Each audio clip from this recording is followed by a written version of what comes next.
Всім привіт, дорогі глядачі та підписники мого каналу. Приїхала Husqvarna 340 на регулювання карбюратора. Як ви знаєте або не знаєте, там встановлені отакі от заглушечки, ви там нічого не порегулюєте. Потрібно лише їх знімати і тоді регулювати. Але регулювати потрібно лише в тому випадку, якщо з вашим двигуном все в нормі. Повітряний фільтр був забитий в мотлох, повітряний фільтр я відмив чистенький, але регулюванню вона не піддавалася. Познімав заглушечки, перемив карбюратор і ні хрена. А чому? А тому що от під'єднали ми насоса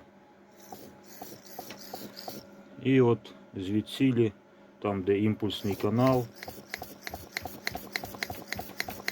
воно бульбашить. От вам і регулювання. І ще клієнт говорить, та ти мені зараз вшили там викрутку і щось там підрегулюй. Ну, як бачите, ні хрена воно так не працює, ніколи не працювало і працювати так не буде.